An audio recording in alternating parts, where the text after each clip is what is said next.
And welcome back. This is Frost Gaming 25, and today in this episode, we're going to be taking a look at different weapons in the game. This doesn't include like your turrets or the traps or anything like that, but we are going to be looking or vehicles. So it'll be just the thrown weapons and the guns, because that most consistently most of the combat. So, without further ado, let's begin. And if we look at our tech tree here, and under the weapons classification, our first gun or weapon like that is the wooden bow. So the wooden bow, there isn't too much going on here. It requires level 4 to use. It's got 400 durability. It's overall not bad at all. So if we take a look, pretty basic. There's nothing too much to it. It has a pretty slow fire rate and has, generally speaking, a slow reload and does pretty mid to low damage. However, it is cheap to use. So overall, it's not a bad weapon. We can take a look at the stats here. It has a damage of 20, fire rate of 60, range of 25, and accuracy of 30 with a control of 23. And we only fired 2 shots, but we actually ended up taking out about four damage in durability each shot. So it is very quickly degrading, and before you know it, it'll be broken. Now this bow does come with a couple little bonuses, which I will quickly mention them, and that is it has the ability to switch ammo, so you can use stone ammo, incendiary arrows, and burst arrows. Each has its own, I guess, unique attribute to it. The stone is obviously going to be the cheapest and most plentiful. It's just your base tier ammo. The incendiary it's going to light your target on fire. It's going to do some damage over time. And the burst arrow, it will do a explosion in the air, and anything around it will get hit. So there's nothing too much to that, but to showcase it, we will actually showcase it in the later bows, so we have the other ones here. But for now, we're just going to show the stone arrows off. And then as we get to the later bows, like the composite bow and the alloy bow, we'll show off those with the different arrows. So the next on our list, if we go to tech here, and back to the weapons, is the bola. So bola is pretty early game. It's pretty cheap to make. I didn't mention the last one, but the wooden bow, by the way, is 10 wood to make and 15 fiber, with the arrows costing 1 wood, 1 stone, and 2 fiber. But the bolas are 2 stone and 2 rope. So they're fairly cheap. The use case is not too extensive outside of the beginning if you need to like hold a target somewhere. So if we take a look here at the bola, we can see that there's a throw distance of 21 and a physical damage of 2.44. So it is not very high in damage. The main purpose for it is in order to keep an enemy, say a wolf in this case, from getting close to us. We can use the bola and it stops them in their tracks for a few seconds. And as you can see, it now has the ability to catch us again, which we can now stun it. So it's essentially just used to keep something in place. You can use it later in the game, but we have other things for that as time goes on. But it's a basic, pretty useful, nothing too crazy, pretty cheap to make. So if you need something that will keep a target in its place, that is a great way to do it. Next up is the flintlock pistol. Now the flintlock pistol is quite an interesting one, and if we go over here and take a look at it, you can see it is a pretty standard basic pistol. However, it is not crafted in the weapon bench like almost everything else is. It is actually crafted in the crafting table. It is the only weapon that is craftable by a crafting table. And as you can see here, the flintlock uses 6 wood and 4 iron ore to craft the base weapon, and 2 lead ore, 2 fiber, and an organic salt ore per set of pellets that you want. So the important thing about the flintlock is it's a pretty slow weapon. It is a gun, so you get your first gun, and normally when you have it, you're looking at a 1 shot and a pretty decent reload time. The damage is at 75, rate of fire is 3, range is 75, accuracy is 55, and the control is 72. Now, this particular gun, the thing that makes it a little bit difficult, it's good for starting, but if we notice here, there is 2 durability gone, and if we go get to a target, this gun actually uses 2 durability per shot that actually goes out. So if we look here, we shoot our wolf, you can see we took some damage out. It's pretty good damage, especially with a headshot. It's not bad for the damage, but you can see how long it took for us to reload. It was not a slow, or it was not a fast reload at all. We only get 1 shot per. And if we go back inside here, you can see that this pistol actually it's now at 397. So we're using about 1.5 durability every shot that we go through. So it is pretty expensive. It's up there with the bow. So in order to sustain this, you have to usually craft a couple of them or repair it constantly, which, since it is cheap, it's okay, not a big deal, but it is something to be known. The next weapon on our list is the double barrel shotgun. So this double barrel shotgun is not a bad alternative to the flintlock. It's a little bit more expensive. It does require some iron ingots, being 8 iron ingots, 25 wood, and 12 rubber, so the cost is definitely higher than the flintlock. But it is a much better overall weapon to get you started. This is a pretty expensive to use early game weapon because its shells cost 2 iron ingots and 3 gunpowder each. So it is a little bit more expensive to actually sustain the use, but to make it, it's also kind of expensive as well. But it's a pretty solid gun. So if we take a look here, we can see that we have our double barrel shotgun. It has a damage of 224, a rate of fire of 18, a range of 15, accuracy of 20, and control of 38. Now, the main thing about this is if you're close range, this is your best friend. It will do heavy damage to anything that's close by. However, it usually drops off in its damage very quickly. So you will lose a lot of your damage if you try to go too far away from your target. So if we have the wolf over here, we can lure him over here. You only get your semi-auto fire. There's nothing too crazy with it. But you can see 1 shot is pretty much a good chunk of damage on this thing, and you get 2 shots per reload. So we just used our 2 shots. We actually almost killed the wolf. And this is a level 50 wolf. So 4 shots, it's killing a level 52 wolf, which is much higher than what this gun is actually requiring to make.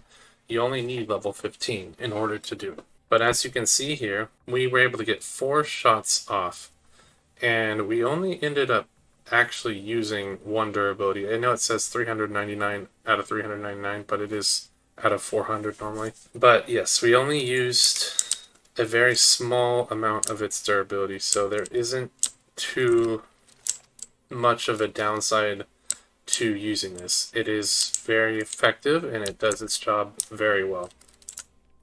Now, this gun does come with a little bit of an alternative here, which has different ammo. If we take a look here, there is two different types of ammo. There's the 12 gauge shell and the large 12 gauge shell. There isn't too much difference other than one does just a little bit more power.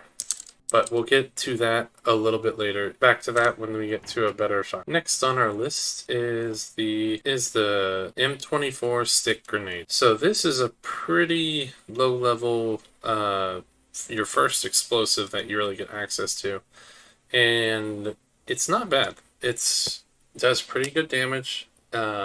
It's not super expensive. It costs a little bit more than what shotgun shell would cost. The wood cost is pretty low, 2 wood, and the gunpowder cost is a little bit more on the heavy side. However, gunpowder is not that hard to get as you get going with your base. The only real cost here is going to come to you at the iron ingot cost of 2. So if we take a look over here, we can see we have a couple of these stick grenades.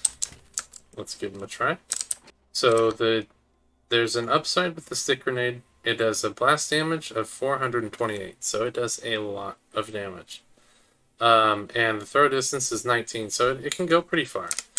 But this is where a lot of issues will arise when using this particular weapon, and that is with its time, its delay between exploding. So most of the time, unless if you have a group of enemies by you, it won't do very well against, say, this one bird. If I were just to try to fight against one bird, most of my shots are not going to do anything to it because I can't get it to explode fast enough. So even though I'm targeting to get the bald eagle, I've actually only hit the wolf. So let's get back in, and that is your stick grenade. Next up is the Vanguard. So the Vanguard is our first semi-auto weapon. It's also a pistol. This is a pretty solid beginning weapon because unlike a lot of other weapons in the game, it is one of the cheapest ammos to craft. Obviously, arrows being the cheapest, but it is definitely down there in cost. And if we load this thing up, we have 7 rounds to a magazine, which is unprecedented in what we've seen so far. So if we take a look, we still have that bald eagle up here. We can actually go ahead and fire a few rounds into it. And we almost killed it just with one clip. One extra bullet into our next clip, and that's it. That was all that eagle could do. So not bad for being a very high level enemy that we just went against with a very basic pistol without any modifications or without a better blueprint. And as you can see here, the durability for a clip and a bullet, we only use 2 durability from it. So the durability use rate is very low, so you can get a lot of shots off before you have to repair it. This is the first weapon I would say is truly worth the upgrade cost. If you want to use blueprints, I would say it's worth to upgrade to, say, a rare variant of this, because otherwise any further you can do it, but it's going to become more costly and it might take you too long to get it. By the time you finally get the resources for this one to get, say, an epic or legendary or the exotic blueprint for this one, you're going to end up being able to get a better weapon by then. So overall, pretty good weapon. It sits here at 39 damage, rate of fire of 78, range of 30, accuracy of 56, and a control of 81. The other things with it, it also comes with an alternative ammo, which is the HC ammo, and that just essentially increases its damage that it will do to an enemy. That is the Vanguard pistol. Next up is the Molotov cocktail. So the Molotov cocktail is a pretty simple weapon. There isn't too much to it, but it is the first of the weapons that you get access to that applies some different effect to an enemy, but it doesn't actually do any damage on impact. However, it does do damage over time. So it's one of the few damage over time weapons that there are. The counter to it is the fact that there are enemies that can fly and don't actually ever hit the fire. You would have to get a direct hit on, say, something like an eagle if you wanted to make it do any damage. Otherwise, your next best bet is to go against something like a wolf. If you see right here, we got our wolf. We put down the fire, and you can see it's now on fire. Takes a little bit of damage, and it's gone. It also can damage yourself, so keep that in mind. You don't want to do that too often. But overall, not bad. It's a good starting weapon. I wouldn't use it. As you get further, it's actually pretty ineffective because you can see how long it actually affects the target. They burn for a couple seconds, but it really doesn't last long enough to make it really worthwhile. But it does have a good area of effect as well, I should mention.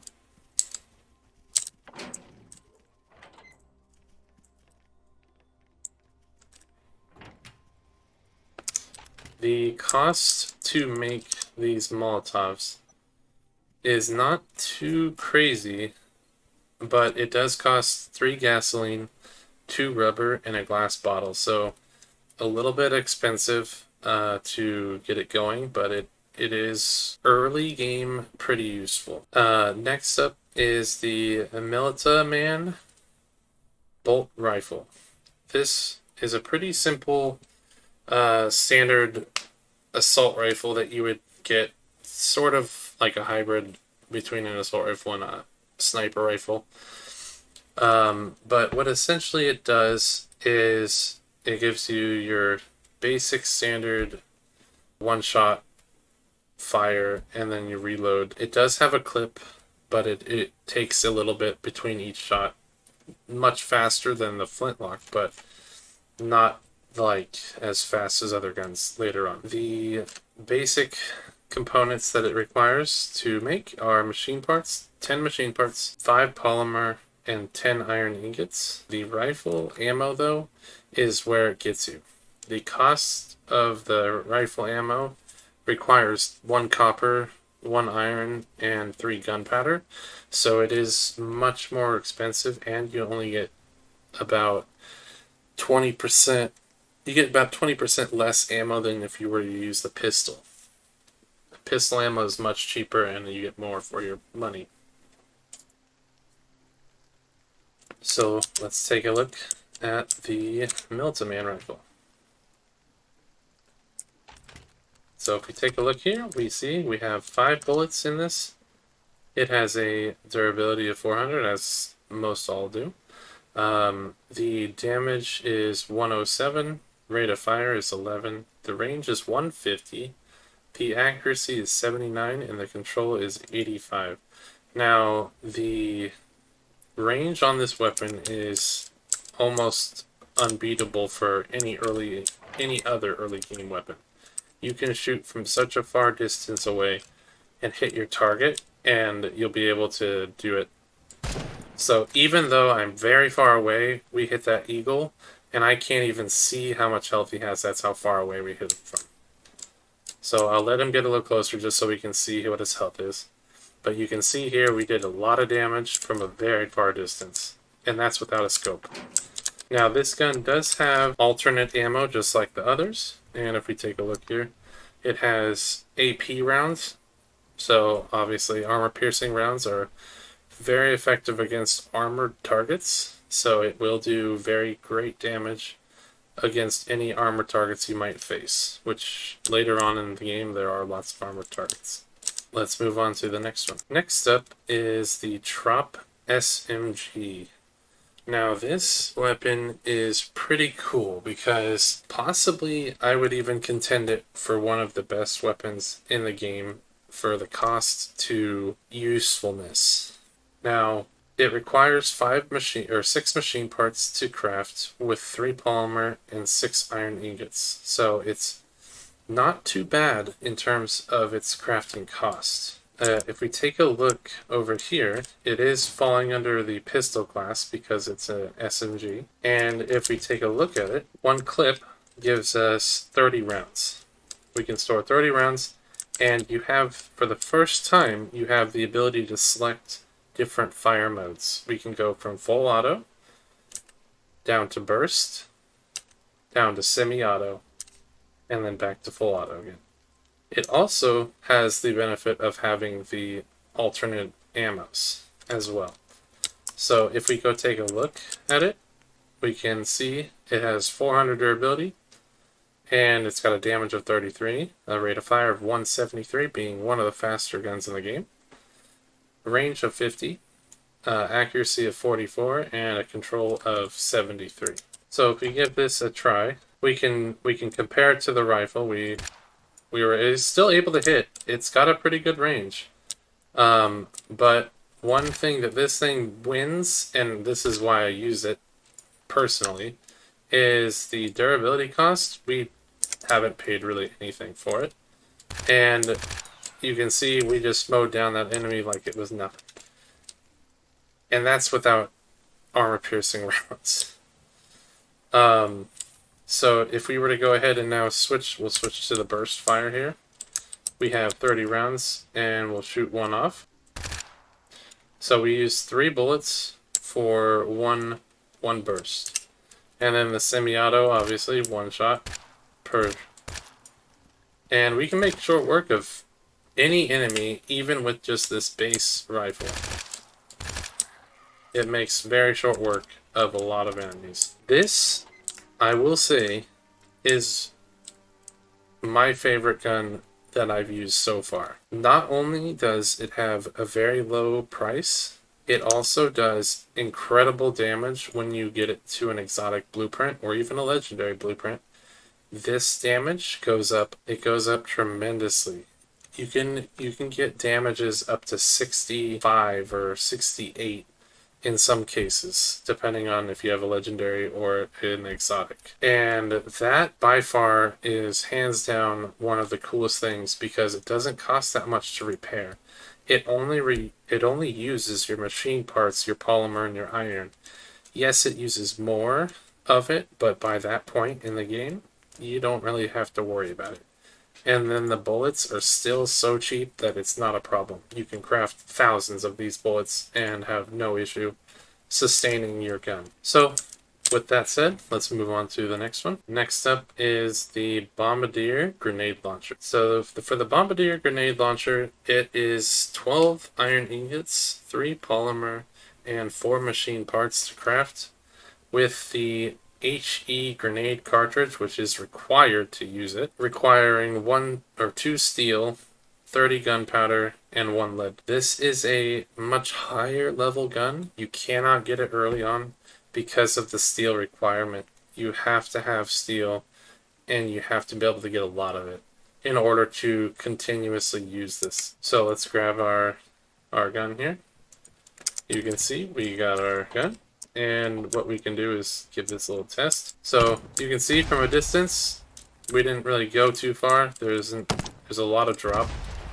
So this won't do really good at long ranges. And you can see we have burned through a lot of our durability. So you will not get a lot of use out of this thing before it needs to be repaired. So you might consider maybe not using this with a high or with a higher blueprint, because it might cost you a lot of resources because of how often you'll have to repair it. However, it still only uses iron ingots, polymer, and machine parts to craft. So you're going to just be paying that. So if you can afford to pay a couple hundred, then it's not that bad. The ammo cost is still where it's going to be at. And even then, later on in the game, it's not a big problem. So let's go ahead and get this wolf at us. You can see, pretty good for the area damage and the damage overall it does. I am easily chopping down its health. But just to get through this wolf, just to get through that one wolf, we had to burn through a lot of our durability. We pretty much took off 50 of the 400 durability, which honestly, you're going to be 1/8 already down just to kill one of these wolves at this level, which would make you have to think twice about using this. But, you know, if you have the blueprint, you can get more damage from it. So it could be worth it with the blueprint, because the multiplier could be high enough to give your damage a couple thousand damage, so it might be worth it. It's all up to you. It depends on how the playstyle you want to do, because you are going to be sitting there one at a time loading it. And honestly, there is a better one which kind of wins, and I would consider using the other one over this one. But if you're worried about cost, then this is probably your better bet. Next up is the Python Pistol. Now the Python Pistol is getting into the more expensive. It's about mid-tier in terms of expense. And it comes in with 5 steel ingots, 5 polymer, and 4 machine parts to craft. It is a very high damage pistol for its time in terms of how much damage per shot it will do. It has a reload speed, pretty decent, and it holds 6 shots. Now, if we look here, it has your 47 damage, pretty good for a pistol comparative to the other pistols we use. It does use pistol ammo, so it is pretty cheap to use. The rate of fire is 45, so it's much slower than even the Vanguard. And the range is 50, the accuracy is 48, and the control is 71. It also does get access to the other ammos, but it does not have different fire types. So you can only do semi-auto. So if we take a look here, very hard to aim at a distance.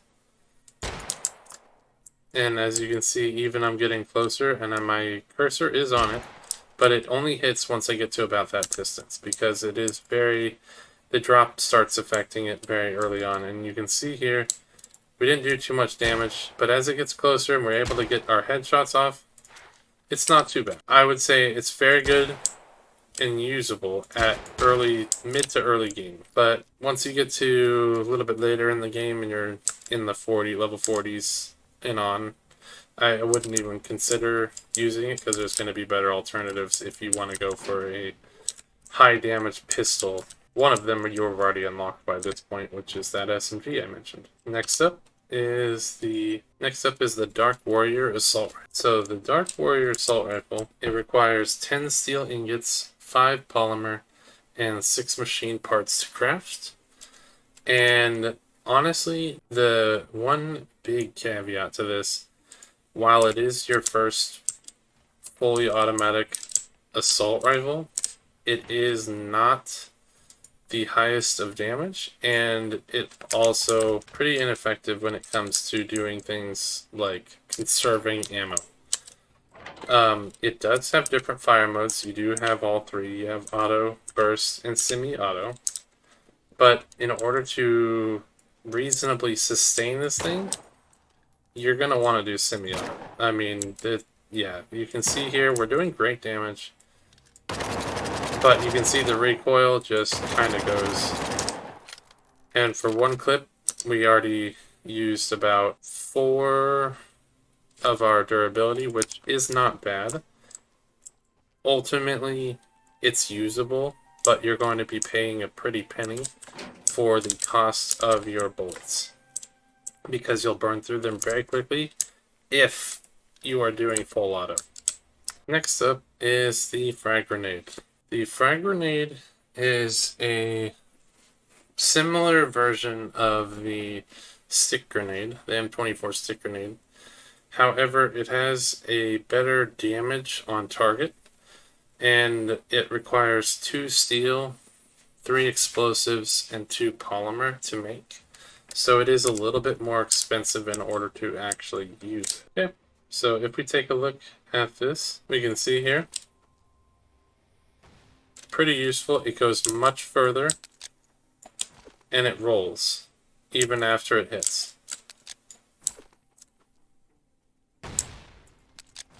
So it is a little bit harder to get your hits off, unless if you have an ability to kind of precisely measure where you want it to go. But you can see pretty good damage for what it costs to use, and it's pretty quick. We can actually use quite a few of them in rapid succession. But you can see it still hasn't even killed it. So if we look here, it has a blast damage of 713 and a throw distance of 30. So it is not a bad thing to use, but I would consider never upgrading it, never using a blueprint. And this goes for actually all throwables. I will say this right now. All thrown weapons that have blueprints associated with them, I would not use them, because you're going to be paying a lot more for very little, and it's a one-time use.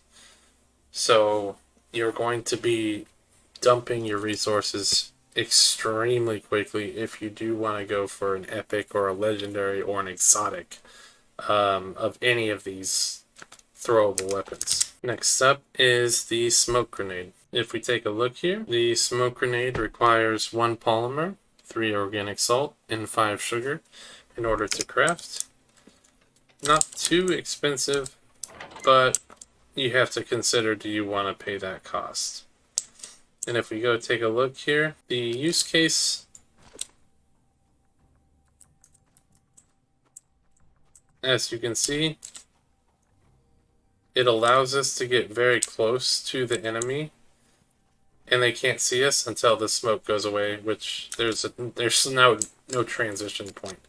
So we can technically do something like this, run through this, and the wolf won't, well, okay, maybe in this case it will, but it essentially loses us temporarily.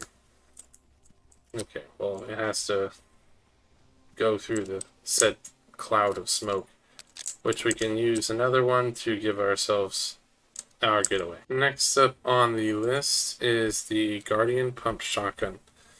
Now, the Guardian Pump Shotgun is pretty solid for the shotgun category.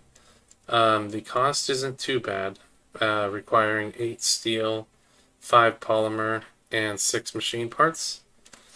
For what you get, it's actually not a bad gun, and I would definitely consider upgrading from this double barrel shotgun if you're using it, even if it's using, say, a legendary, I would say go as far as to say like a legendary blueprint. It's worth going to this Guardian because of the ammo it can hold is much better than just 2, and it also does just about as much damage as the double barrel shotgun regular. So you're going to get more for your buck here, but if we go take a look at this,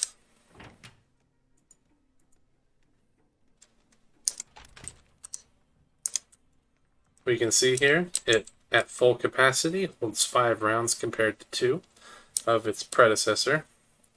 And it doesn't have any different fire modes, but it does have the large 12 gauge shells again. And if we take a look, we can see that the damage is 242, the rate of fire is 21, the range is 15, the accuracy is 15, and the control is 30. So in terms of the use case, it is about the same, a little bit better in the damage category, but it has 5 shots to your chamber, which ultimately that's going to be where it's much more useful, because before it took us a couple shots, then reloading, and then a couple more shots to kill this wolf. Now we can bring the wolf to us here. Let's just start it off here at full ammo. But you can see 3 shots, we didn't have to reload. If you want to count the distance one, which the fall off you can tell that is very, very high. We actually, how in the world? Well, fun fact, the wolf somehow flew. But anywho, the fall off is a lot higher, and it will end up costing you if you do shoot at a distance, but that's pretty much any shotgun that you use, which is understandable. If you're using a shotgun, you're going to be close range. Next up is the Cupid. Now, the Cupid is one of the favorites of my friend, and in all honesty, after using it, I understand why. The main thing about the Cupid is it is essentially the bolt rifle, but it's more modern, giving you better, faster shots, and it works wonderfully at long distance.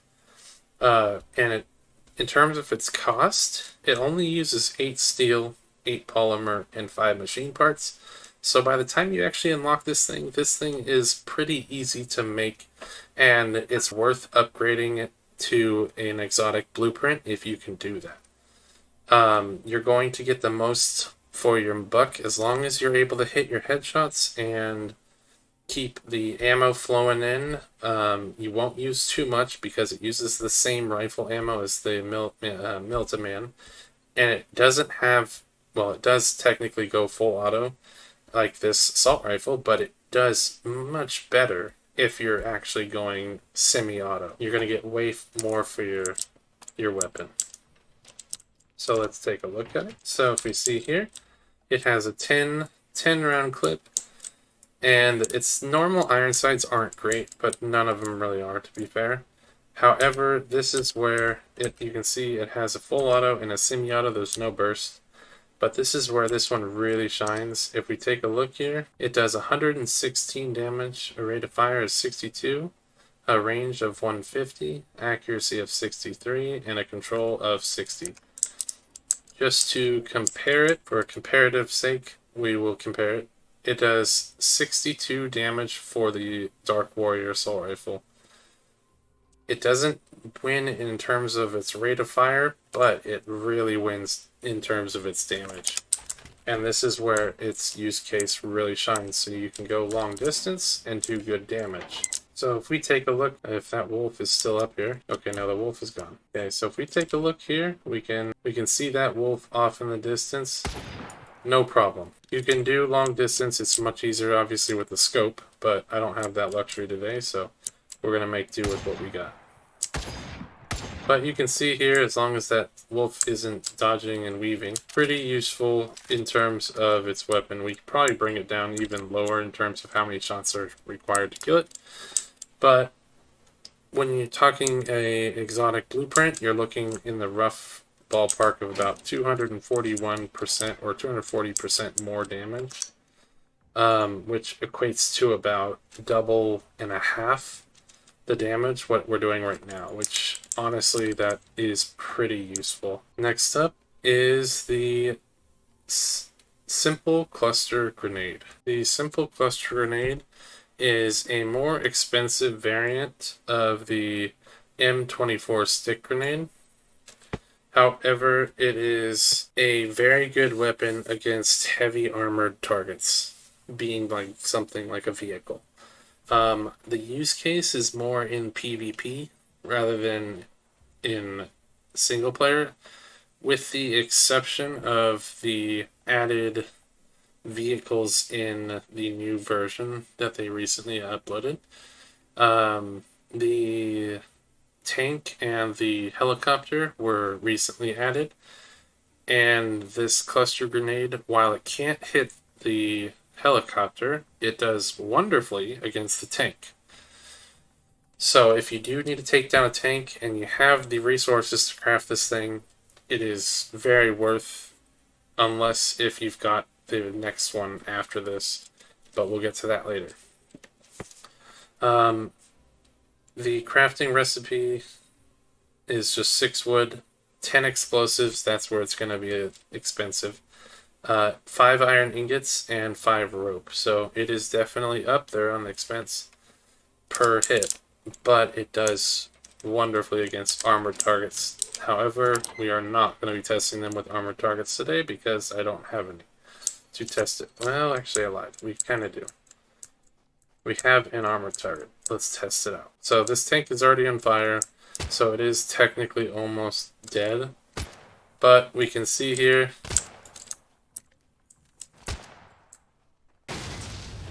you can see here, it made very short work of that and actually heavily damaged two of the enemies nearby. If we take a look at the blast damage, it does 713 damage and the throw distance of 19. So you can see it does have that, but the multiplier is where it's at.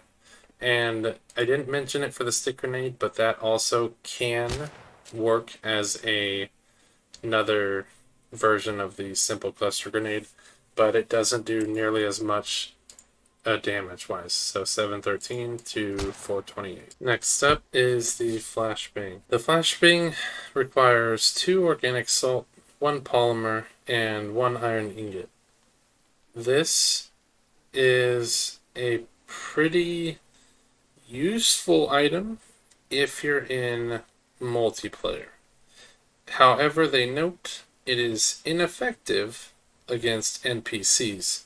So on a single player server, you're not going to really see much use out of this. It only is going to really help you if you're going against other players. So even though it is cheap, it isn't as useful if you're just doing a casual game with your friends. And just to show off the fact that it does nothing to NPCs, but we will show off the distance. It throws 30. So if you're doing multiplayer and playing against other people in PvP, worth making a couple of these and having them with you just in case you get yourself in a pinch. But if we see here, we got our wolves. Throws great distance, but you can see nothing happens. Nothing happens. Nothing happens. So completely unaffected by that, and if it was a player, which I think I might be able to do to myself, yeah, if I were to do it to myself, you can see if I was another player actually fighting this thing, this would suck. This would suck to be that player because I can't see a dang thing. So, can be pretty useful in PvP, but it is quite the opposite if you're in like single player or a PVM sort of situation. Next up in the list is the composite bow. Now, the composite bow is pretty interesting because if we take a look here, it requires 5 steel ingots, 4 machine parts, and 8 synthetic fiber to craft. And if we take a look at the bow here, so we're back in the world of bows, and you can use stone arrows for it, so it is extremely cheap if you do want to go that route, because it does 32 damage compared to the basic one, it does 20. And the rate of fire is about the same. The range is pretty about the same. It's a little bit better, actually. And the accuracy is 39 compared to 30, and the control is 29 compared to 23. Now, what makes this useful is this also is paired with another unlock, which I'll quickly mention. It is paired with the incendiary arrow. Now, this incendiary arrow requires 1 steel, 2 gasoline, and 2 rubber. So it is a little bit more expensive to craft, especially if you need a lot of them. But it is released at the same time, so this is where we're going to debut it. So you can see here, we have our flaming arrow, and if we go to an enemy, it works very similarly to the Molotov, except it's doing that damage if you hit the target. And if you do hit the target, it's going to do that damage over time, and it does a burning effect on top of the damage. Whereas the other... Oh, and it also stuns. I didn't even know that. Actually, I've just learned that right now. Looks like it actually stops it. Yeah, it's not moving. Interesting. I did not know this. So it looks like it has a cooldown on the stun effect, but it looks like it sometimes stuns it. Maybe not. I'll let everybody be the judge of that. So maybe it's the wolf glitching out. There's a possibility on that, but I know for sure it does the fire effect. That I knew, and it does do pretty decent damage for being a bow. However, those incendiary arrows are a little bit more expensive, so it's to your best judgment if you want to pay that extra price. Next up is the all-purpose machine gun. So the all-purpose machine gun is the first of the expensive guns. This is the first time a gun truly becomes expensive. This gun requires 15 steel ingots, 25 organic solvent, 11 machine parts, and 7 ether shards to craft.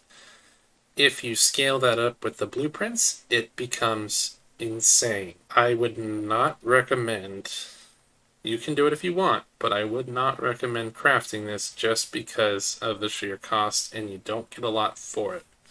But that's up to you, and I will show you what it does, so at least you know. It does consume the same ammo as the assault rifles do, and it has an ammo capacity of 75, which is very high for any gun that is in this game.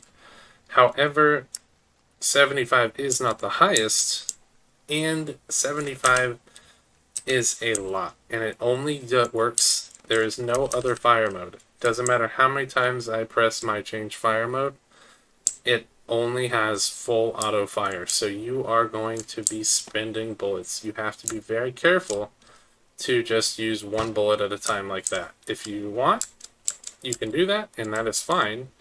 But in most cases, you're going to end up doing this, which it does wonderfully for.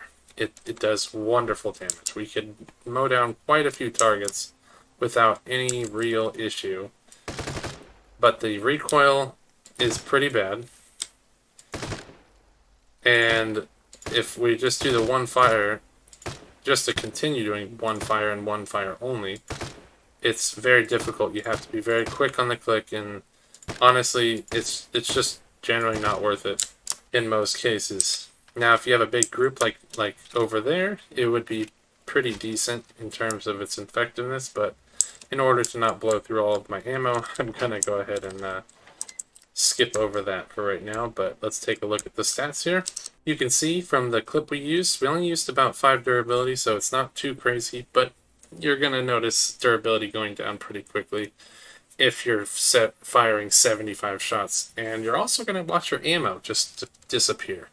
So ammo will become an issue unless you're crafting a lot of rifle ammo. You're going to be going through so much copper and so much iron and gunpowder.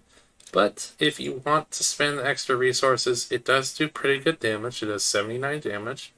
Not quite as much as the Cupid does, but it does pretty good on that. However, the rate of fire is 157, so it can really churn out ammo and rounds very quickly. And the range is 110, so it does have very good range. It can shoot down the ways, quite a ways. However, accuracy-wise is penalized so heavily that you're not going to probably hit the target unless if you just get lucky and you just happen to hit it because you fired so many rounds downrange. And then the control 52 is not great either. Next up is the Avenger rocket launcher. The Avenger rocket launcher is great against vehicles. The cost of this is 12 steel, 4 polymer, and 8 machine parts, so it's not too bad. It's actually pretty cheap compared to the all-purpose machine gun. But, however, there is an added cost of the ammo. Each of the rockets is going to set you back 1 copper, 2 steel, 8 gunpowder, and 6 explosives. So it will start racking up if you want to use it a lot.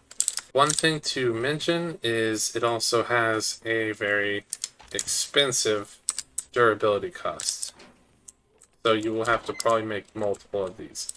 Now, this is most effective, obviously, against targets like a tank.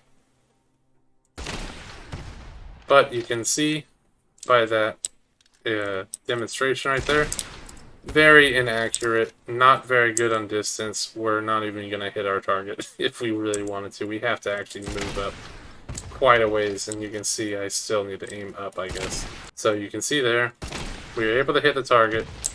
Didn't quite do it, and it looks like it took 2 to actually destroy the thing. And if we take a look at what it does to an enemy, did pretty good damage. But it didn't kill him either. And that is the end of that gun fiend. So if you've got the money to spend and you do, or you need to go against a vehicle, and you're still early enough to where you don't get the really good stuff, this is probably a good idea to try that out. Late game, mid to late game, I wouldn't consider using it, but it is the only of the rocket launchers that can fire without being locked on. Both of the other ones do require a target, so you have to lock onto a vehicle. Next up is the Silver Fox Hunting Pistol. The Silver Fox Hunting Pistol is a pretty expensive gun in terms of blueprints and use case. Now, is it worth the cost? That is the big question. So, it requires 7 steel, 4 tungsten, 4 advanced components, and 4 polymer.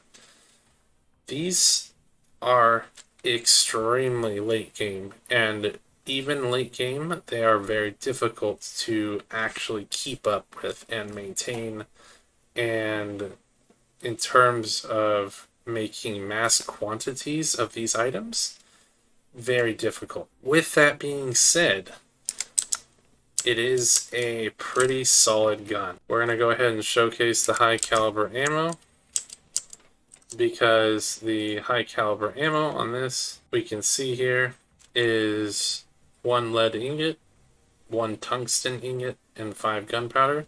So once again, very expensive because tungsten is not cheap. Now, it only has 1 fire rate, which is semi-auto, but it has the extra ammo, which we're going to use. If we see here, it holds 7 rounds, but it technically can use your cheap 9mm ammo. So it actually still can be very cheap to use consistently if you're using the cheaper ammo. Now if we take it and actually use it against an enemy here, maybe hit my target, there we go, you can see its damage is absolutely crazy for a pistol. And this is just base damage. This is not the upgraded version that does even more damage. So if you're willing to pay the cost of it, it's actually a really good gun. The durability cost is moderate, but in terms of its effectiveness on how much damage it can output, it's very, very, very nice. And if I had to think about using it, I would consider it, because even now I am able to go against one of these spirit outlaws and it's not even a problem, especially if I can get a headshot off. And it's about the same if I were to use the regular ammo as well. But honestly, it could be considered to pay that price. I would consider it. Next up is the Thunderclap Assault Rifle. So the Thunderclap Assault Rifle is in the same boat as the Silver Fox Hunting Pistol.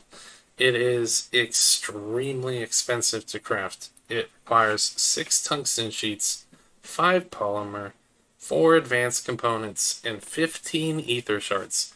So now you're even paying ether shards on top of it. And when you're talking about using blueprints, it can get extremely expensive.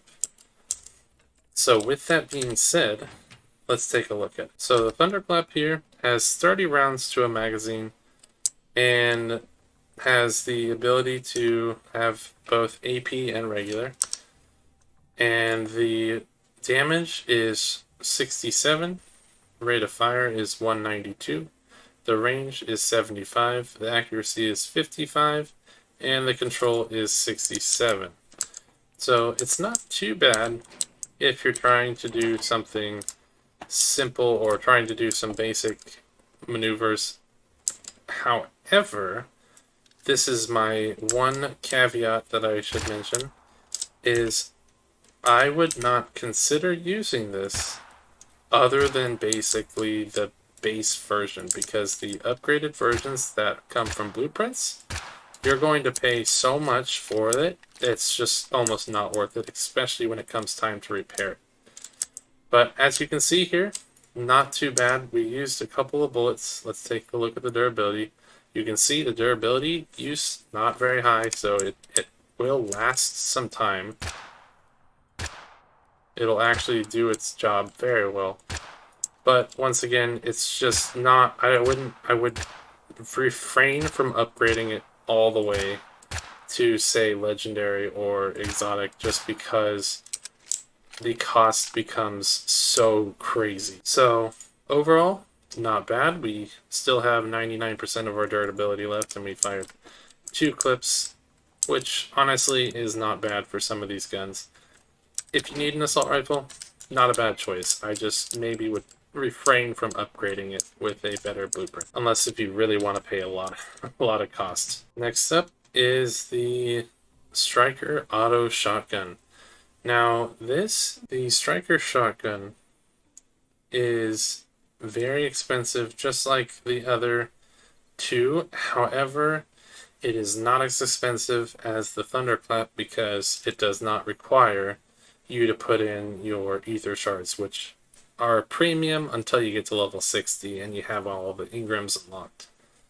But if you don't have all the engrams unlocked, you're going to pay a premium for this, and even then you have other uses for your ether shards. So this is actually a pretty good gun because it doesn't require ether shards to make. The initial cost is 9 tungsten sheets, 8 polymer, and 6 advanced components.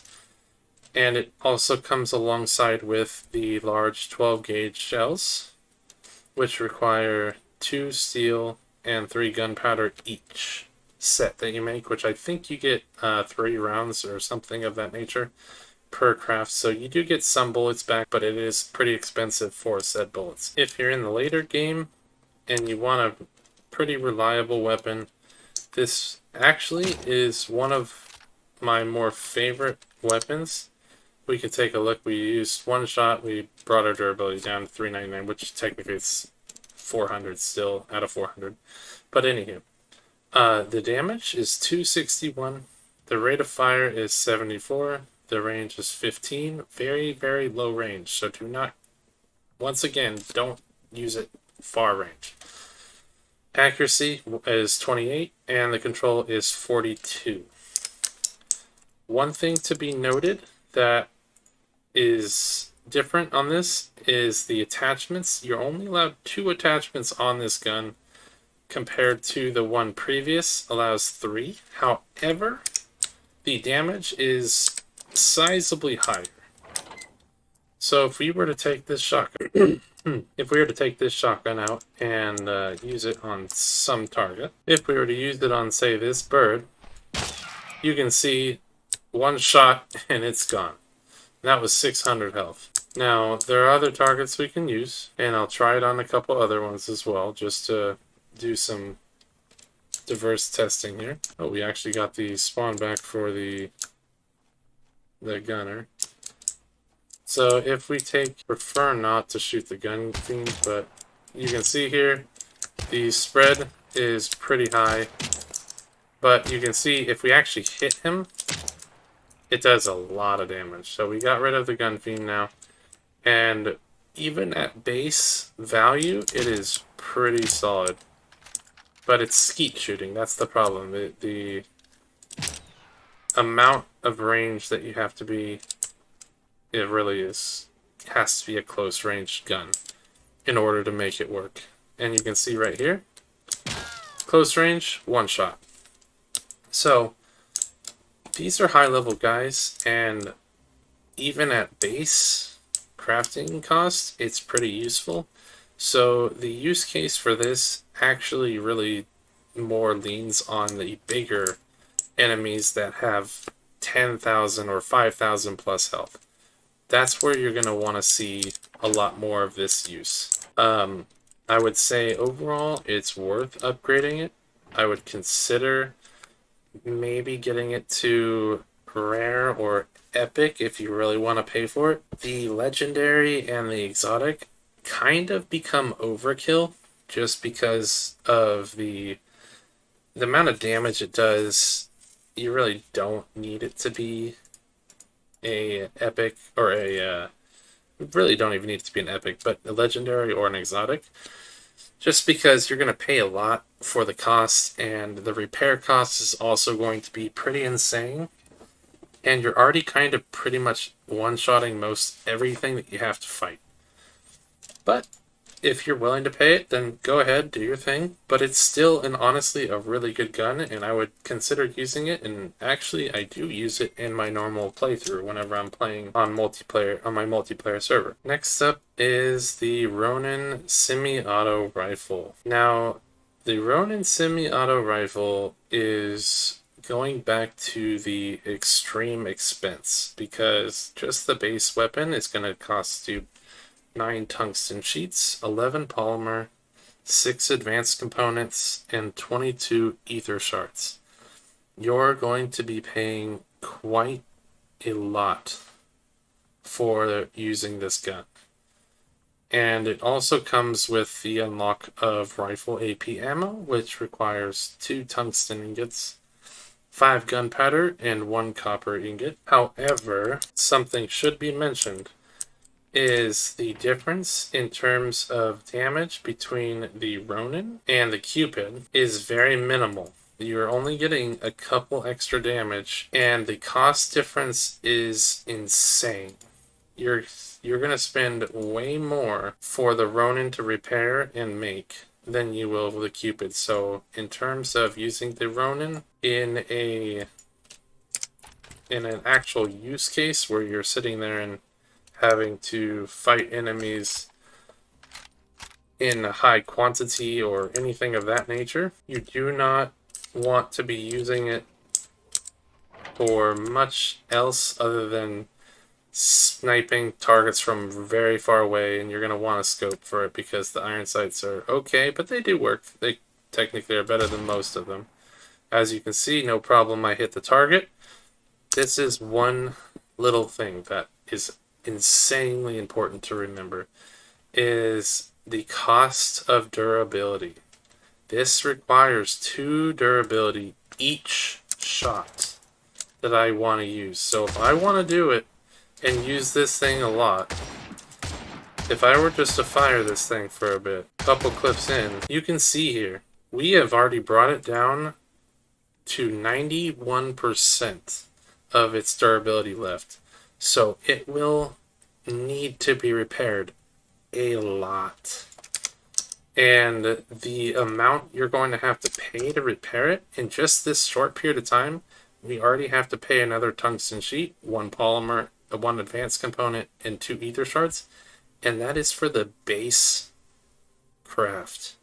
That is not for a blueprint. If it was a blueprint one, you'd be looking much, much, much higher of a cost. So overall, while it is a pretty effective gun for what it does, I think without changes to its durability consumption, it really isn't worth the cost you're going to have to pay. It really comes down to just how fast this thing will break. Next up is the Woodpecker A rocket launcher. Now, the Woodpecker rocket launcher is a anti-air launcher, so it has to lock onto a target before it can shoot. In order to craft said rocket launcher requires 6 tungsten sheets, 12 polymer, 4 advanced components, and 6 electronic parts. So the cost is a little bit expensive, but it's not terrible either. The missiles require 2 steel, 16 gunpowder, 4 explosives, and 2 electronic parts. If we take a look, you can see here, it's a lot straighter of a target, and it will do pretty decent damage to armored targets, but as you can see, technically speaking, it's not the best in the business because it still kind of lacks several things for it to be really good. The damage isn't quite there, but You can see damage is 955, rate of fire is 6. We use in a couple of shots, in 6 shots, we ended up using 300 down to 348 durability left, which is 87% of our durability. So once again, it'll have to be repaired quite a lot. And the range is 600, so you can shoot it from very far away. And then the accuracy is 95, and the control is 60. So if you're going for a longer distance shot and you need to hit something from much farther away, this works wonderfully for the job. It has much better accuracy than its counterpart, being the standard Avenger rocket launcher. Next up is the Alloy Bow. The Alloy Bow is the best bow in the game, and if you are a bow user and you really like using bows in general, it's not a bad choice. However, I will say it's not technically the best bow, but rather it's the best craftable bow. So there is a bow that you can get as a drop, which is called a titanium bow, and it is unable to be obtained currently through any other means other than by getting it as a drop from an enemy. With that being said, this requires 25 titanium, 15 polymer, and 2 synthetic fiber. And the arrow that we're going to be using with it is the burst arrow, which is once again an explosive arrow. And it essentially works just like any explosive that you would use prior to it. And it requires 2 steel ingots and 5 explosives for each arrow. If we take a look here, you can see we were able to hit 3 targets. I hit all 3 of those targets with 1 arrow. So in terms of its usefulness, it can be pretty cool, but as you can see, I also didn't do anything to that other target because it was a little bit too far for the explosion range.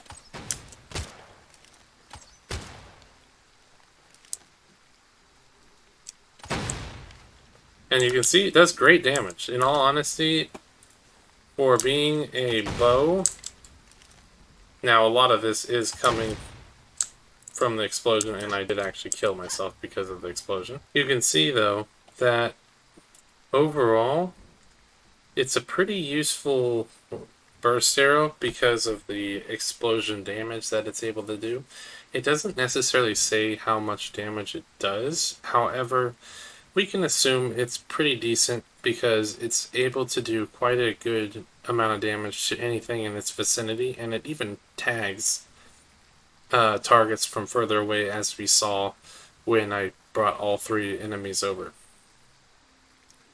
But one thing that is incredibly important to mention is firing these burst arrows, and I think just all arrows in general, but I can verify that real quick. Let me verify it just to make sure. In all arrows in general, it uses 4 durability per arrow, so it will break very, very fast, and it only has 400 durability, so 4 durability, pretty much 1%, you're going to only get 100 shots out of this bow before it breaks on you. And because of the cost of the bow, going back over here to this cost, the titanium, polymer, and synthetic, it is extremely expensive to maintain, and because of that, I wouldn't consider using this, even though it's really cool to have with the explosive arrows. If you do want to actually utilize the explosive arrows, I would consider using something like a composite bow or using the regular standard basic wood bow to fire them, because ultimately you're going to get more for the cost than if you were to use this, because you're just going to pay so much in durability costs and it just becomes not worth to use. Next up is the Ravager LMG. So the Ravager LMG is pretty much the same as the all-purpose machine gun, except it is somehow more expensive than the last one.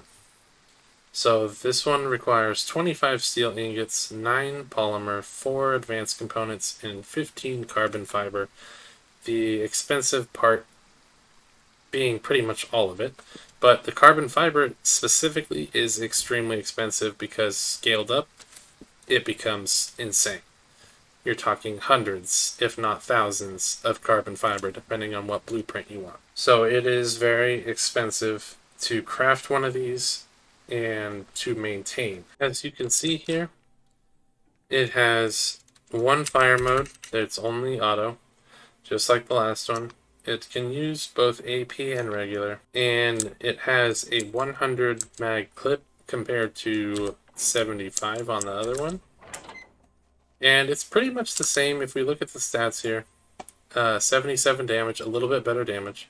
194 rate of fire, so it's better rate of fire. Range is about the same, a little bit better. Accuracy is, once again, about the same, but a little bit better. And the control is 62. If we take a look here, we can fire our round here. You can see, nothing too crazy. Does pretty good work of the wolf, and you can see we didn't really burn through our durability, so it does degrade fairly slow, which makes it a little bit more viable. But once again, you're going to be paying pretty premium amounts for its durability, or not for its durability, but for its ammo, because you can easily burn through an entire stack of ammo. As you can see here, if I actually hold it down, the recoil is crazy, and I can burn through 100 bullets just like that, if I am not trying to conserve my ammo. And the reload speed is also pretty slow, but that's pretty much any LMG you're going to use. Even after using the entire clip, we only did use 3% of its total ammo capacity, so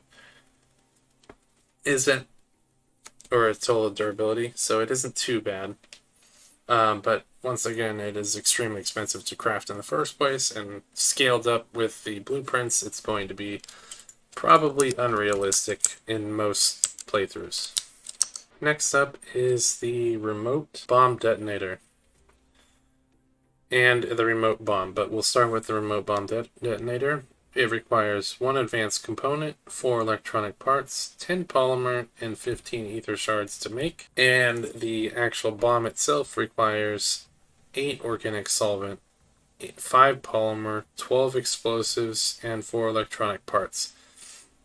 This is very expensive. For being an explosive, it's extremely expensive. However, if you need to get through walls, this is your best friend. If you have to get through, like say in this case, a steel 2x2 that has 16,000 health, it is pretty useful for that, because you have both of these here, and we take, okay, I will damage my own wall for testing. As you can see, oh, I guess I can't break my own wall. Darn it. That's okay. Let's test it somewhere else. Let's quickly take a look at our... No, we can't see the damage. Okay. That's fair. This is going to hopefully work, but we're going to try to lure a target over something that is melee.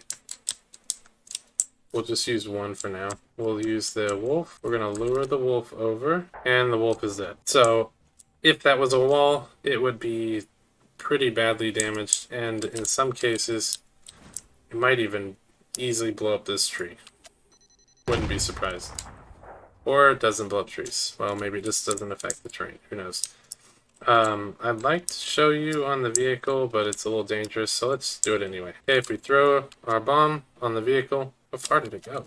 Okay, let's throw another one. There we go. As you can see, it made very quick work of that, and we can actually throw it far enough to land right next to that guy, which pretty much should kill him. Yep. So if you're willing to pay the cost, it's not a bad choice. It does work. Whether that be an enemy that's walking around or a vehicle, which is where it really shines. It works even good if you can get in PvP, if you find someone's helicopter and they haven't taken off yet. you can throw one or two of these on it and wait for them to take off, and once they take off, you just blow it up, and that's it. Now keep in mind it has a 30-meter range, so you have to do it pretty quickly, but you can kind of play around with it, and it does a lot of damage. So if you are actually breaking into an enemy's wall and not your own wall, apparently, it does do damage, and it does a lot of damage. So it is good on if you put a couple of these, you could break down one of these 2x2s, no problem. Next up is the impact grenade. The impact grenade is 2 steel, 3 explosives, 2 polymer, and 1 electronic part to craft. So it's moderately expensive. It is actually much more manageable than the previous remote bombs that we were using. However, it is not as powerful, unfortunately, as the remote bombs. So you can see here the blast damage is only 262. And with the other ones, we were actually pretty much instant killing every single person that we had to fight. And if we get closer to an enemy, if we get close enough to an enemy, okay.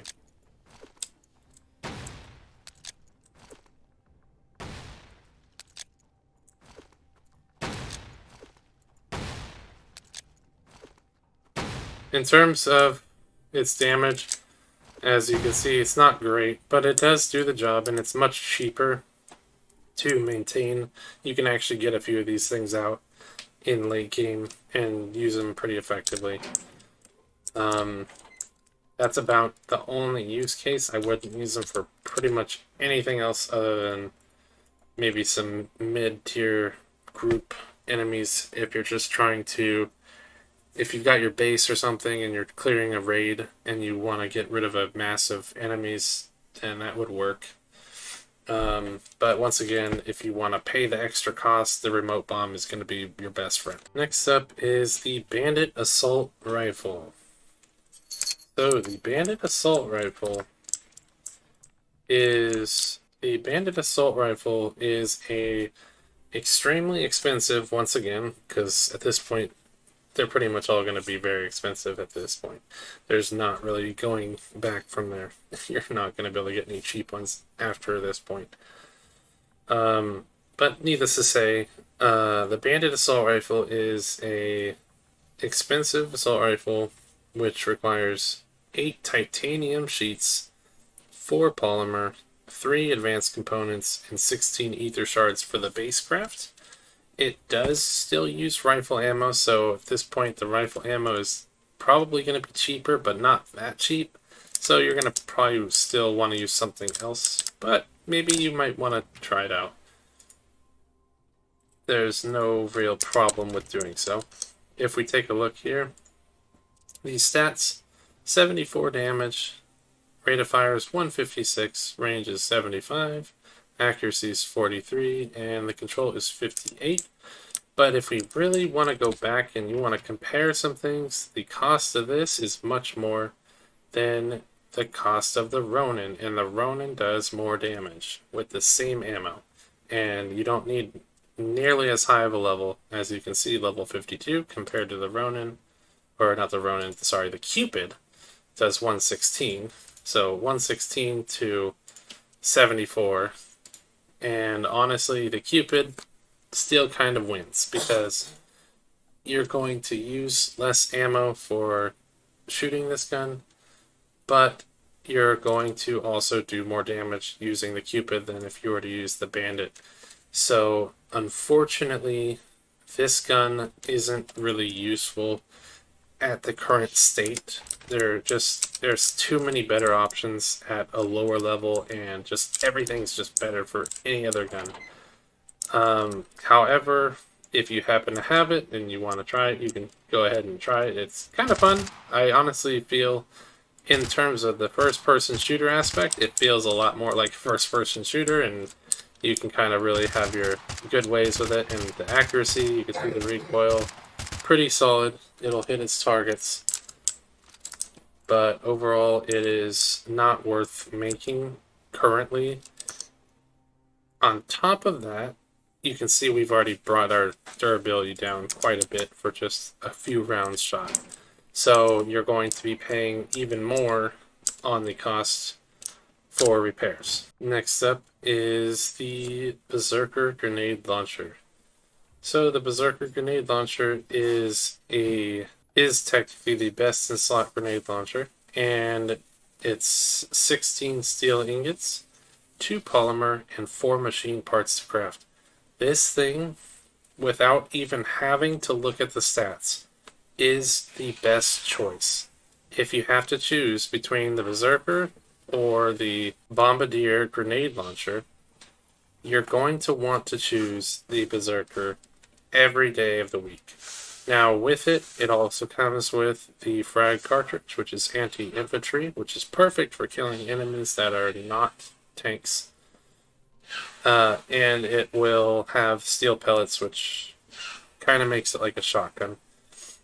And each of the ammo costs 2 steel, 3 gunpowder, and 2 explosives. So if we take a look at it right here, there's only one fire option. And you can see it's got 6 shots to a full clip. The reload speed is just about as fast as a revolver. However, the range is definitely a little bit lacking, but so is the other one, to be all fairness.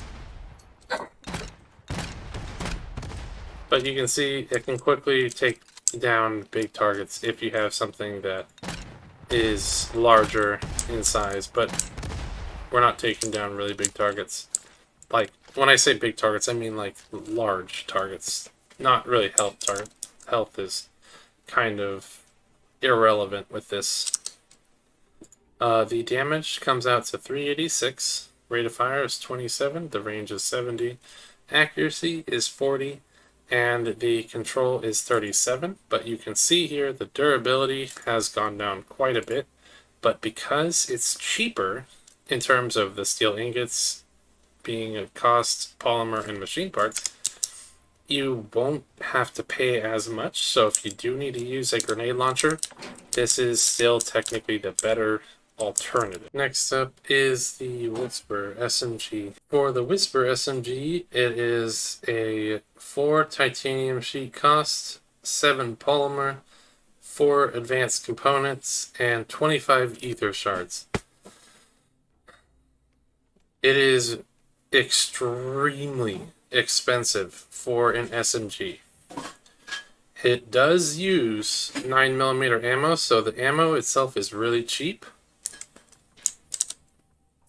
However, the difference in damage between the Whisperer at 38 damage, 163 rate of fire, 50 range, 40 accuracy, and 70 control, compared to its predecessor, the Trop, is almost marginally the same, except you'll notice one little bit about this is that the Whisper SMG actually has a worse fire rate. It has the same range, has worse accuracy, and has worse control. So you're actually going to have a harder time using the Whisperer, and you're going to pay more for it. So in terms of its use case, it unfortunately doesn't have much of a use case. I have tried it in multiplayer, and I will say right now, it is not worth crafting. Not even worth crafting the base version of it. That's how bad it is. Let alone, if you wanted to craft the upgraded one and put all the points into your blueprints, honestly, it's just not worth it. You're not doing the damage that the Trop can do. And yes, it will do a little bit more damage than the Trop, but even if you were to compare it with the Trop, you would have to compare it to an exotic Trop, because that's probably what you'll have by this point, because it is a level 53 weapon. You can also see here our durability is now 394, and that was just one clip. So you're going to burn through its durability very quickly, pay a lot for it, and it honestly is slower fire rate, worse accuracy, and worse range, or worse control. So you're really not going to get much for this.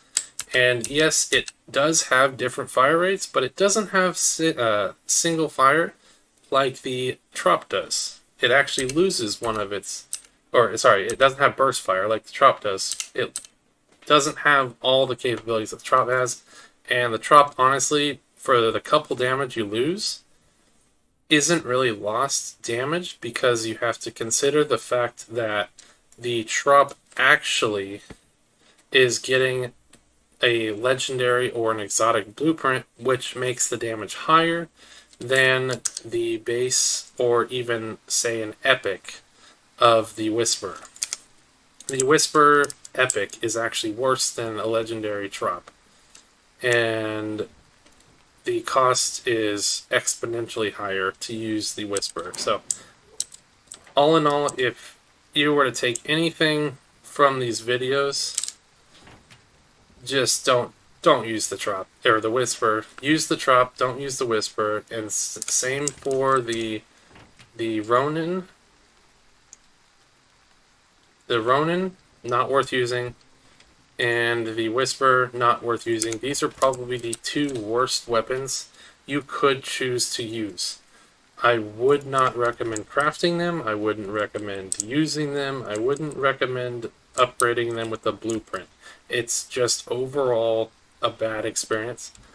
So stay away from those. But next up is the stun grenade. The stun grenade requires 3 organic salt, 2 polymer, 1 iron, and 1 explosive. If we take a look here, you can see it has a throw distance of 30, and essentially it's just going to stop them from moving. It's essentially an upgraded version of the Bola, and unfortunately for this, you don't get it until level 53, so you'll be using Bolas until level 53, unfortunately. But it does work, because we can trigger this enemy. Let's get him to follow us. Okay, or he doesn't see us. We get him to see us. Okay.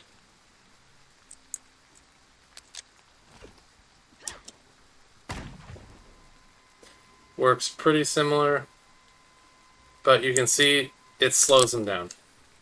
That's pretty much the difference. The Bolas will stop, this just slows. And it's a much... looks like it also still affects my vision, even now. But, yeah, they're moving slower. Unfortunately, I think I am too, and I don't know if that's always the case. So let's just get a little bit further away and see. Yeah, so you can see they're not very keen on moving at this point. Well, I don't know if they want to move at all. There we go. They're moving again. Boom. Slows it down. So the use case is there. However, it's very situational. In most cases, I probably wouldn't craft it just because you don't really need it, unless if you're in PvP again. That's where it would be more useful. But at least it works on the enemies. But it can blind you, and it blinds the enemy. Well, if it's a player, it'll blind the player and yourself if you're close enough. So it's a little bit on the fence. I mean, it can be used, and it will do its job, but is it the right need? Does it have a niche? Kind of, not really, but it's up to personal preference. Next up is the Annihilator sniper rifle, and this is the first and only sniper rifle in the game that's truly a sniper rifle. It actually uses sniper ammo. No other gun in this game uses sniper ammo except for the Annihilator. So technically it's best in its own class by default. Whether that means it's good, different story, but it's best in its own class. So I suppose it's good for a sniper. So the cost of it is 15 titanium sheets, 15 synthetic fiber, 5 advanced components, and 31 ether shards. That is mind-numbingly expensive. If you want to use the blueprint and make yourself an upgraded, like a legendary or an exotic, you're going to pretty much empty your entire savings of any resource that requires. And you're going to wish you had more. Next is the ammo for it, which is sniper ammo, and it's the only gun that uses this ammo, so it's really up to you on what you decide to do. But it is 2 tungsten ingots, 8 gunpowder, and 2 titanium ingots for each set of ammo, and I think it only gives you 2 or 1, I can't remember. It does not give you a lot, so it is very expensive ammo. And the damage on it is 312, which is far better than any other assault rifle, including the Cupid. For the cost, though, you would have to really consider paying that extra cost. It is 312 damage, 23 rate of fire, 200 range, 85 accuracy, 70 and 75 control. The gist of this sniper is pretty much shoot them and kill them before they even know you're there. And in terms of its ammo, you only get 5 rounds to a clip. However, you do get the benefit of having a insane range. Had I had a actual 8 times scope, we would be able to do much better. But you can see here, we can quickly remove this guy, and he is definitely down on his health before he even gets to us. And if you can hit the headshot, I believe we can try to hit a headshot, but it is very hard with the iron sights. Okay, so it doesn't instant kill, but let's see how close it brings. Yeah, still ways off. Oh, I guess maybe I just missed the headshot. So, yeah, that just instantly murdered the rest of his health, so it did way more. So I might have missed the headshot. That might have been a body shot because of the drop. But, needless to say, it is a very powerful gun. It only has semi-auto because it is, in fact, a sniper.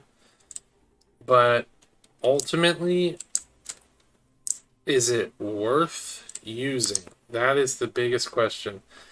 Even if you put an 8 times scope on it, it's extremely expensive to make the ammo. It's extremely expensive to maintain because you can see here, each bullet is about 0.8 or something, I want to say.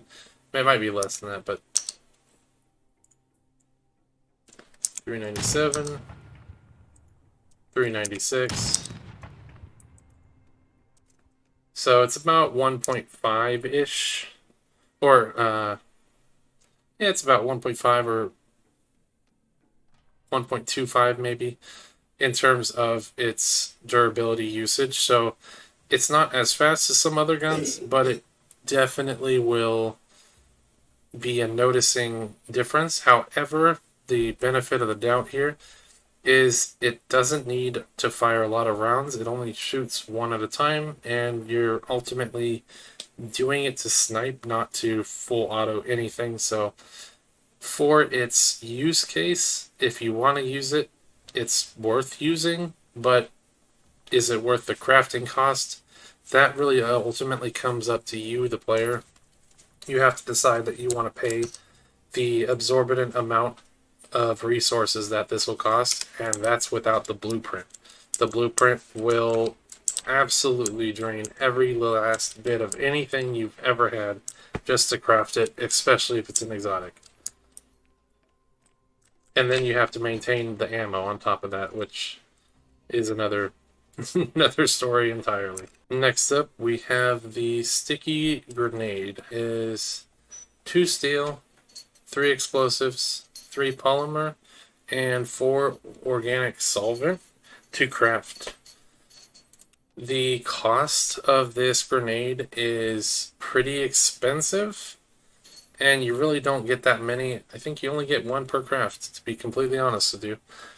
So it's pretty expensive to make, And in all honesty, the only difference between this and the impact grenade is that whatever this hits, the sticky grenades hits, it will stick to and then explode a couple seconds later rather than instantly exploding. So if you were to stick somebody close up, you could run away a little bit before it explodes. Ultimately, not really worth it, but let's take a look at it anyway, and you can see exactly what it is. So you can see here it does 271 damage comparative to the impact grenade is 262. Almost identical in damage, and you're going to pay a lot more for just one of these sticky grenades. As you can see here, the fuse still hasn't gone off. So the sticky grenade, it's got a fairly long fuse, I guess. But realistically speaking, is it worth paying the cost of this just to get yourself a bomb that eventually goes off sometime down the road? See, so it takes quite a while for it to actually go off. It gives you plenty of time to run away if you do need to use it. But it's just too expensive. In my personal opinion, you're going to get a lot more for other grenades, and you're just going to pay too much for this. And to make it worse, they have blueprints for, like I mentioned earlier in the video, they have blueprints for all of these throwables, and I promise you it is not worth the cost because the costs just become way too expensive, and you don't get that many for it, and it's just not that good, ultimately. Next up is the EMP grenade. So, in the name itself, it kind of says what it does, but let's start off with the cost. It takes 2 electronic parts, 1 explosives, 2 ceramic pieces, and 5 graphite. If you thought the last grenade was expensive, this one takes it to a new level. It is on a different ballpark entirely in terms of its expense. And the only thing it actually does for you, unfortunately, is disable vehicles. Or, yeah, pretty much, it'll disable a vehicle. And honestly, I can throw it, and you can see what it does, but that's about it. It will disable a vehicle if you can hit it with a helicopter or something, they can't take off. That's pretty much its only use case. Other than that, you're not going to be able to use it for really anything other than disabling vehicles. So if you're not in PvP, I really wouldn't consider it too much. And I guess if you go against tanks and the Apache in the later game in servers, then maybe you could use it in those cases. But I don't really think it's worth making just because of how expensive it is. You have a better chance of just blowing it up with a rocket launcher or anything else, really. So maybe not the most useful. It's too niche to want to use it, and then to make it worse, it's just too expensive because ceramic pieces and graphite just by themselves are very, very expensive. Next up is the Infiltrator Missile Launcher. We will save the Sunstorm for last. I want to do that one last specifically, but we'll save that one for later, and we'll go right to the Infiltrator Missile Launcher. The Infiltrator Missile Launcher is another one of those lock-on rockets, and it fires a specific type of rocket, which is below. And it requires to craft 8 titanium sheets, 12 polymer, 4 advanced components, and 5 refined chips. Refined chips are unbelievably expensive, so if you want to do the blueprint for this, good luck. I wish you the best, and hopefully you can do it, but it's going to cost you even more than everything. The other ones, it makes all the other recipes look very cheap with the blueprint cost. So as we can see here, it has a damage of 1,538, which is amazing if you're trying to get a vehicle blown up. If you want to destroy a vehicle, this will do it very well. Its range is 600, its accuracy is 90, and its control is 60 with a rate of fire of 6, so good luck shooting it fast. So it's not going to happen. But when it does shoot, it'll do it very well. As you can see here, there's no target. I can technically fire. It says it has to be locked on, but it doesn't. None of them do, but you can see it locks on. And I guaranteed that hit, and it's ready to blow up, but it didn't technically break it. It will require a second shot, but it's much more accurate than its other versions. So maybe at base cost, if you just want to get one of these without making the blueprint, then sure, it could be usable. But you can see the durability is pretty quick. It goes away very fast. We use 8% for just firing 3 rockets. And it also requires level 59 to even craft and use. So you won't be getting it very quickly. The final gun in our list is in fact the final weapon you actually unlock, being the Sunstorm Gatling gun. This requires you to be level 60 to unlock. It is the very last gun you actually get, and it is also somehow finds a way to even top the Infiltrator's expense. It says, Infiltrator, look at me. I am way more expensive than you could even dream of. So the cost here is 25 titanium sheets, 5 refined chips, 12 synthetic fiber, and 57 ether shards just for the base version of the gun. If you find an exotic blueprint for this, honestly,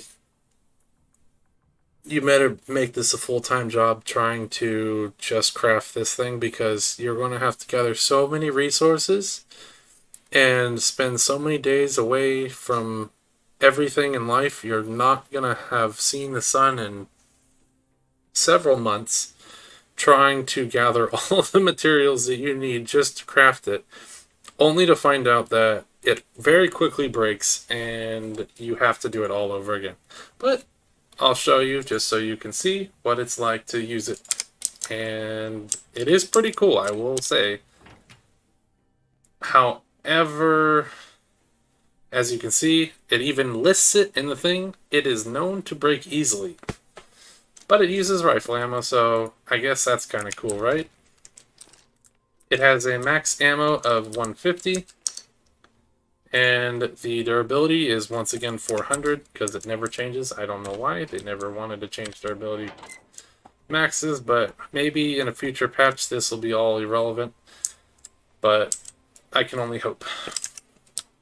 It does have the ability to use AP ammo if you do want to spend more. I mean, if you're making this gun and you have it and you have the blueprint, you know what? Just make the AP ammo. Just do it. You're already spending an ungodly amount of money and resources and time and everything doing it.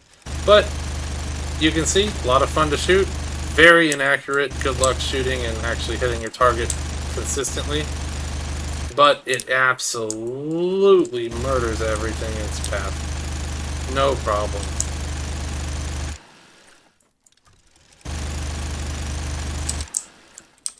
If we go ahead and reload it here, you can see how long it takes to reload. It is not terrible,